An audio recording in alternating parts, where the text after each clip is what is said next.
Healthy breakfast అండి. రాగి banana milk shake. రాగి జావ మనకి ఆరోగ్యానికి ఎంతో మేలు చేస్తుంది. అసలు ఈ రాగి మిల్క్ షేక్ తాగితే మనకు పొట్టలో చల్లగా ఉండడమే కాకుండా అనేక లాభాలు కూడా చేరుతాయి. ఒక 2 స్పూన్లు రాగి పిండి తీసుకోవాలండి. ఒక బౌల్లోకి 2 స్పూన్లు వేసుకుని, ఒక గ్లాస్ వాటర్ వేసుకుని ఇలా ఉండలు లేకుండా కలుపుకోవాలి. ఈ రాగుల్లో కాల్షియము, ఐరన్, పొటాషియము, ఫైబరు ఎక్కువగా ఉంటాయి. మరియు కొవ్వులు చాలా తక్కువగా ఉంటాయండి. స్టవ్ వెలిగించి ప్యాన్ పెట్టుకుని మనం కలుపుకున్న రాగి పిండిని దీనిలో వేసుకుని ఇలా తిప్పుతూ ఉండాలి. తిప్పుతూ ఉంటే కొద్దిగా గట్టి అవుతుందండి.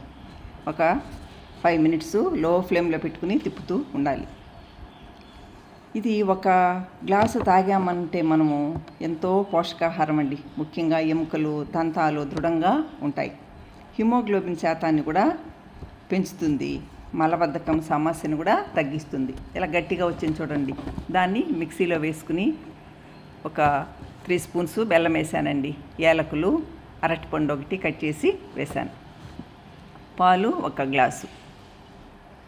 ఇది మిక్సీలో వేసి మనము కాసేపు తిప్పుకోవాలండి. అంతే, స్మూతీ రెడీ. రాగి బనానా మిల్క్ షేక్ అండి. స్మూతీ అనొచ్చు, మిల్క్ షేక్ అనొచ్చు. చాలా బాగుంటుంది. మనకి 1 గ్లాస్ తాగామంటే తక్షణమే శక్తినిస్తుంది, నీరసాన్ని తగ్గిస్తుంది. తాగినప్పుడు మనకి కడుపు నిండిన అనుభూతి కూడా ఉంటుందండి. ఎండాకాలంలో ఇటువంటివి తాగితే మన హెల్త్కి చాలా చాలా మంచిది.